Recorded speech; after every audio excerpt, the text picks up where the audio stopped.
If the 1967 Corvette was a Stingray, well, the 1968 Corvette was a shark. Hi there, Rick DeBrule with another chapter in the automotive evolution. Here once again at the Martin Auto Museum, a wonderful collection with more than 170 cars. Tell all kinds of stories about the automotive adventure, and somehow I've managed to find my way back into the Corvette room. Yeah, I'm not sure how this happens. It just keeps drawing me in. And of course, we're going to talk about this 1968 Corvette, the beginning of the C3 series. But before we do that, make sure you like and subscribe down below. And in the comments, let me know what I got right and most importantly, what I got wrong. Because there's always something I get wrong. And I love when you come up with facts that I don't know about in all my research. So make sure you do that. All right, we've talked about the C1, the first generation of the Corvette that started in 1953. There was the C2 Corvette, the Stingray as we know it, that started in 1963, a decade later. And 1968, well, that was the beginning of the C3 range. The Mako Shark II concept car, first shown in 1965, served as the main inspiration for the 1968 Corvette. While the production car carried over many of the concept's ideas, there were several key differences between the two. The Mako Shark II featured a more exaggerated and experimental body. Its fenders were more pronounced, the nose was longer and sharper, and the side sculpting was deeper. These elements gave the concept car a more extreme profile. The 1968 Corvette kept the same basic shape, including the prominent fenders and Coke bottle curves, but toned down the lines just a bit to meet manufacturing and safety requirements. While it looks completely different than the 67 Vette, it's also very similar. That's because underneath the frame, it's mostly the same, with some minor tweaks. The wheelbase was still 98 inches, but not surprisingly, the body is about 3 inches longer. Let's take a walk around and look at the styling on this 1968 Corvette, the beginning of the C3 line. And the most prominent thing up front, of course, is that sharp nose. The 1967 had a little bit of a line to it, a little bit of a peak to it, but not nearly as prominent as you get in this 1968 right here. And of course, this still is not as prominent as the Mako Shark concept car. You'll notice it has hideaway headlights just as with 1967, but 67 is very different. It's kind of a clamshell style. This is a single flat panel. Also significantly, these are vacuum operated compared to the electric operation of the 1967. The way the line goes out here over the wheel is also different on the 1968, although this line right here is still somewhat similar to what they do in the 1967. Big change also in styling happened right here, this panel.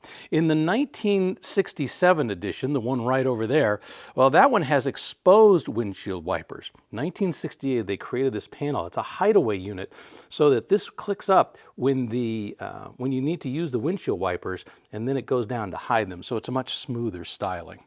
Has astro ventilation for 1968. What does that mean? Well, we eliminated the side vent windows, which is similar to the other Chevrolet products as well.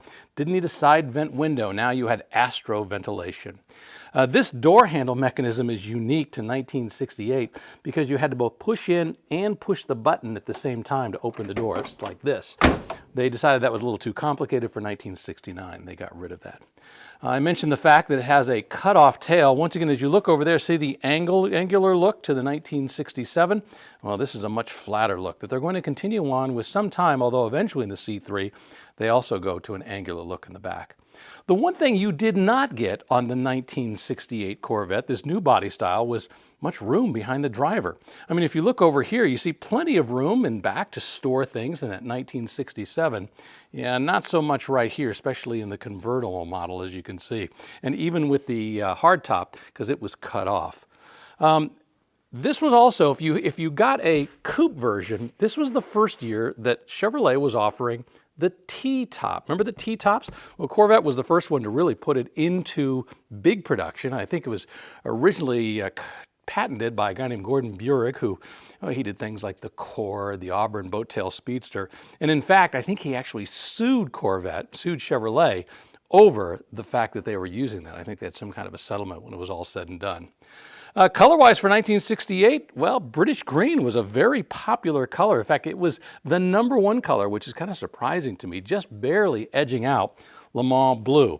And if you wanted a convertible, guess what? That was the most popular body style as well. More than 18,000 sold, less than 10,000 coupes in total. So once again, the 1968 Corvette really made its mark, and people, well, they were buying them in droves.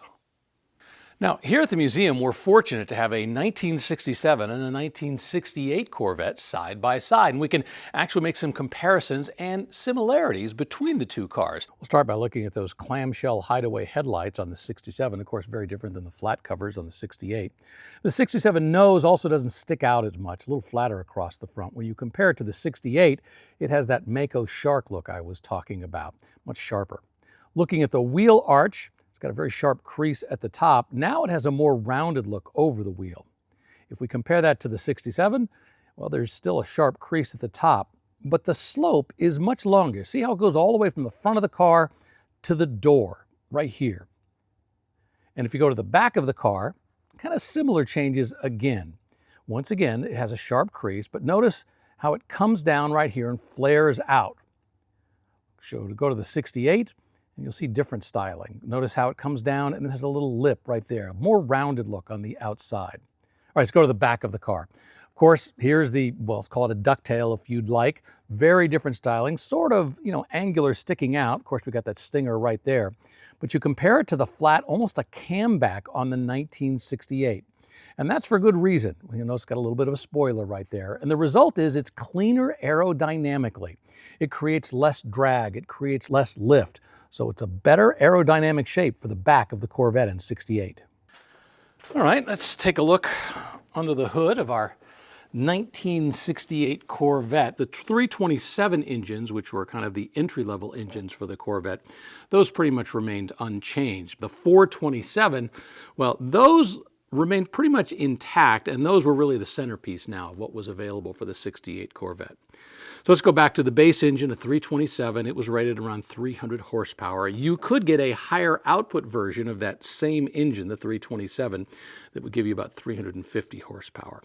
Above that, well, then you jump to the 427. And as I mentioned, that was really the centerpiece of what was being offered in the Corvette lineup. Start with this one right here. This is the L36. This engine had about 390 horsepower using a single 4-barrel carburetor. It was going to cost you $200 extra on top of the base price of the car. Next step up was the L68. That got you 400 horsepower, $305 option. That used 3 2-barrel carburetors, what we call tri-power, that configuration. I think it also had an aluminum intake manifold as well. If you wanted to spend $437, well, then you could get the L71. It was also a tri-power, but it had a more aggressive camshaft, a higher compression ratio. And with that, you got 435 horsepower. But the big dog, well, that was the L88, just as with 1967. And it was really an engine that was primarily intended for racing. Officially rated at 430 horsepower, it really produced a lot more. Sold for $947. Only 80 were sold, but that's 4 times as many as they sold in 1967. In the 68 performance market, the Corvette's engine lineup really, though, was a solid contender among the American muscle car and performance car world. You know, Ford's 428 Cobra Jet, introduced that year in the Mustang in the Fairlane, was rated at 335 horsepower, but we all knew it made more than that advertised rating. And Dodge, well, they had the 426 Hemi rated at 425 horsepower in cars like the Charger and the Super Bee. But what they didn't have was a true sports car. Yeah, they had just as much in terms of horsepower to offer, but the Corvette did it in a much lighter weight performance sports car. It wasn't just a muscle car, a sedan with a big engine. This was a sports car for 1968. The interior of the 1968 Corvette also got a pretty intensive makeover as well, similar to the outside. You start by looking at the gauges and the dashboard. The dashboard in the 67 had these 2 big humps that came over. Now in 1968, we've got this much straighter horizontal bar that goes across there. It's got a totally different look. While it still has 2 gauges directly in front of you, instead of being mounted flatly, these are now mounted in these bezels that make them look further and deeper away. Significantly, the center console begins to change as well. In 1967, you really had an upright panel right here with a lot of things mounted on it. For 1968, well, you still have the gauges at the front, the auxiliary gauges at the front. But now, when you look at the center console, it begins to kind of blend all the way down, going down to this point where the emergency brake or the parking brake is located. the controls for the vents, the climate control is now located up here. Also significantly, I should point out, the 1968 Corvette is a little narrower in the driver cockpit compared to the 1967. So there is actually just a little bit less room from side to side as you're getting in here. A lot of the seats in 1968 were starting to get the high buckets. These are still the low buckets. Significantly, there was a change in the steering wheel as well. This one had a smaller rim and 3 spokes compared to the 2-spoke option that was available in the 1967 Corvette. As I mentioned, there is not a lot of room in the back. If you wanted to store things, yes, could you get an overnight bag? You'd be better off having a lot of little bags that you were just going to stuff in the back. Not a lot of storage until they finally go years later in the C3 range to that fastback look, the hatchback look kind of that they came up with for the glass going all the way back. But for this year, with that, either whether it was with the convertible like this or whether it had that flat panel look, there just was not a lot of room in the back. Still, it's really designed to be a driver-focused car. Yeah, you could put a passenger right here, but this was all about the driver experience. And you're beginning to see that concept of the wraparound console that evolves later on into some of the other Corvettes, the C5 Corvette, which we talked about in a video just a little bit earlier. But you can see how it kind of wraps around and forms this little cocoon around you. To me, to be honest with you, I think this is a more comfortable sitting position than in the 1967, the T2 edition. But once again, big makeover from a styling perspective, from an aesthetic perspective. This to me is a more aggressive look with those deep gauges right here, the center console that comes back. Big makeover between 67 and 68, and frankly, I think it works.